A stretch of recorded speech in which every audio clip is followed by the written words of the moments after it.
증인은 검찰 진술에서 출동 시 특전사령관으로부터 부여된 임무는 국회의사당 본청 및 국회의원 회관 건물을 봉쇄하라라는 것으로 지시를 받았다라고 했는데 맞죠? 예. 정확하게 제가 지시한 내용은 예. 국회의사당 및 의원회관을 봉쇄하여 건물을 확보하라고 건물을 했습니다. 확보하라. 예. 그때 제 기억에 사령관이 아마 TV로 저희 모습을 보고 있으니까 혹시 뭐 테이저건이나 공포탄 가져간 걸 좀 사용했을 경우에 뭐 방법이 있냐 이런 식으로 의견을 물었고 제가 그건 제한됩니다. 지금 다른 거 사용하는 거는 불가합니다. 그러니까 바로 그래 사용하지 말고 그 부대원들과 국민들 다치지 않도록 안전하게 해봐라.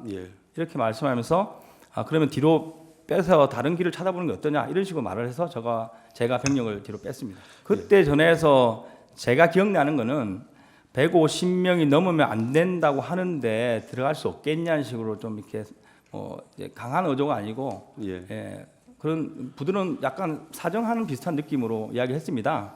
그런데 저는 그때 150명에 대한 의미는 생각하지도 않았고 들어갈 수 있겠냐 그 단어에 바로 안 됩니다. 더 이상 못 들어갈 것 같습니다. 이렇게 답변을 하고 끝냈습니다. 지금 뭐 여기도 사람 많고 못 들어간다 이런 식으로 설명드렸는데 그때 전기라도 뭐 차단하는 방법 없겠냐 이렇게 말씀하셔서 그럼 찾아보겠다. 그러면서 지하 1층으로 이동했습니다. 숫자는 정확하게 기억을 하고 있고 150명이 넘으면 안 된다는데라는 식으로 누구한테 들어서 저한테 전달하는 뉘앙스였습니다. 그런 약간 뉘앙스. 그러면 뭐 150명이 넘으면 안 되니까 뭐 안 되게 해라 이렇게 지시한 건 없잖아요. 그건 아닙니다. 윤석열 대통령이 직접 제 비아폰으로 전화를 걸어와 아직 국회 내에 의결 정족수가 안 채워진 것 같다. 국회 안으로 빨리 들어가서 의사당 안에 있는 사람들을 빨리 데리고 나와라. 이런 지시를 하셨습니다. 이렇게 기재되어 있는데 이게 그 증인이 진술한 게 사실인가요? 네, 그렇습니다.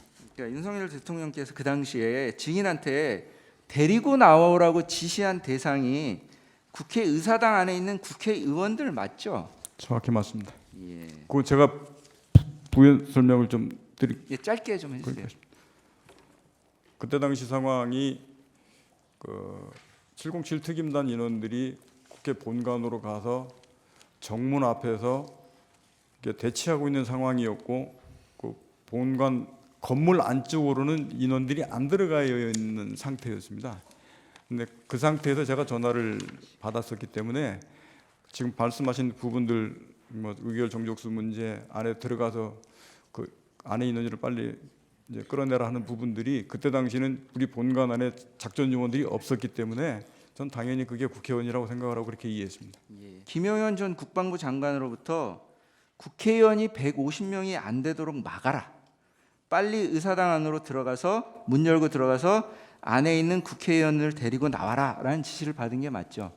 건물 유리창을 깨고서라도 국회 본관 안으로 진입하라. 국회의원 150명이 넘으면 안 된다.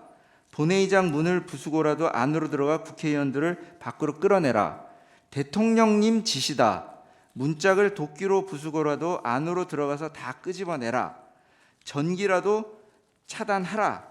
뭐 이런 지시를 했다고 공소장에 있는데 증인 이게 맞습니까? 이거는 좀 시간 되면 설명을 이게 지금 여러 상황이 혼재되어 있고 이상현 장군이 한 말이 있고 707 특임단장이 한 말이 있고 또 아닌 말도 있고 이게 다 여러 상황을 한꺼번에 적었는데 분명한 것은 제가 이거를 하라고 지시한 게 아니고 그 대통령과 김용현 전 장관이 저한테 지시한 내용을 참모들과 현장에 있는 지휘관하고 논의하는 과정의 내용이 그대로 써 있습니다. 결론적으로는 제가 그것을 국회의사당 들어가서 의원들을 끌어내라는 것을 하지 말라고 지시를 해서 중지를 시켰습니다. 이 마이크를 지금 이렇게 켜 있지 않습니까? 이게 시작할 때부터 이 마이크가 이제 명령하더라도 이게 켜 있었는데 이걸 안 끄고 그대로 끝날 때까지 그대로 뒀었던 것 같습니다. 그렇게 하다 보니까 제가 얘기하는 것, 장관 지시하는 것, 뭐 대통령 지시받고 막 얘기하는 것 이런 내용들이 명령하달 때부터 끝날 때까지 예야 전체 인원들까지 이게 라이브로 생방송이 돼 버렸습니다. 알겠습니다. 그러면 증인, 그러니까 지금 상황 말씀을 해주셔서 잘 이해가 됐는데요. 그냥 간단하게 하면 어쨌든 이 공소장에 있는 이런 말들이 그날 그 시간에 있었던 거는 맞습니까? 있었던 건 맞습니다. 예. 그리고 증인은 그런 내용을 예를 들면 뭐 그 대통령이나 장관한테 들은 얘기를 이거 해도 되냐, 어떻게 할까, 뭐 이런 상의하는 과정에서 또는 그 마이크가 켜져 있는 상태에서 어쨌든 전달이 된 게 맞고요. 예, 자수서에 열고 들어가라, 데리고 나오라 쓴 것은 제가 군생활 34년하면서 군생활하면서 국군 특수권이 대통령을 하는데 차마 제가 거기다 그런 말을 제가 그렇게 쓸 수 없었습니다. 그래서 제가 그 용어를 다 순화해서 썼습니다. 부수고를 그냥 열고라고 했고 끌어내라라는 것을 제가 그냥 데리고 나와라 이렇게 예, 용어를 알겠습니다. 언어 순화해서 쓴 것이지 그거를 바꿔서가 아닙니다. 그때 당시에는 국회에 국회의원, 보좌관, 국회 관계자, 그다음에 사람 등 시민 등 수천 명이 들어가 있었어요. 근데 그 중에 사람이라는 용어가 꼭 국회의원을 말하는 건 아니지 않습니까? 아닙니다. 정확합니다. 왜 그러냐면 그때 당시 기획이 제 머릿속에 있는 게 제 화면 왼쪽에 TV가 있었고 거기에 국회의사당 본회의장에 국회의장과 인원들이 막 들어오는 상황이 있는 상태에서 제 머릿속이 각인됐기 때문에 의결 정족수 관련된 문제 부수고 들어가서 꺼내는 부분들이 명확하게 국회의원이라고 저는 그렇게 이해를 하고 그렇게 알았습니다. 예. 아까 방금 전에 말씀하시기를 대통령님에 대한 체면 아니면은 뭐 예의 때문에 검찰 조사에서는 과격한 용어를 사용하지 못했다는데 국방위에서는 왜 과격한 용어를 사용하셨습니까? 거기는 다 방송으로 나가는 건데. 그때 당시는 제가 도저히 그 다음부터 그 제 언어를 순화하기 시작해서 그 말을 정확하게 안 쓰면 방금 말씀하셨듯이 또 왜곡하고 또 말 틀렸네 계속 이설할까 봐 그때부터는 이렇게 된 거 정말로 진실되게 가야 된다고 해서 그대로 솔직하게 다 얘기했습니다. 대통령이나 국방부 장관으로부터 철수 지시를 받은 적이 있습니까? 철수 지시는 받지 않았고 03시부터 05분 사이에 김용현 전 장관이 비화폰 통화하면서 저한테 어떻게 하냐라고 전 장관이 물어봐서 제가 국회하고 그 선관위 세 군데 민주당사 여론조사권 임무 중지하고 철수하겠습니다라고 말씀을 드리고 나서 그 다음 철수지 이런 것도 이루어졌습니다. 대통령으로부터 두 번째 전화를 받았을 때 의결 네. 정족수가 안 된 것 같으니 안에 있는 사람 국회의원들 끌어내라. 이 지시를 받았을 때는 이건 뭔가 아니라고 생각하셨던 거 아닙니까? 그래서 논의하면서 여러 가지 이게 가능하냐 실현 이런 부분들 따지다가 그래서 이거는 안 된다고 판단해서 중간에 들어가는 것을 멈춘 겁니다. 증인이나 증인의 그 부하들인 여단장들하고 특임대장하고 상의한 결과, 논의한 결과 이 지시는 따르기가 어렵다.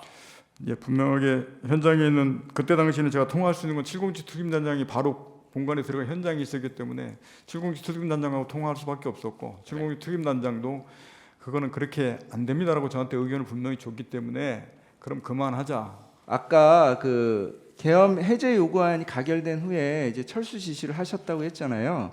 24년 12월 4일 02시 13분경, 그러니까 1시 3분경에 국회에서 의결이 됐고 그 2시 13분경에 김영현 전 국방부 장관이 증인에게 전화해가지고 중앙선관위에 다시 병력을 투입할 수 있냐 이렇게 물어본 적이 있습니까?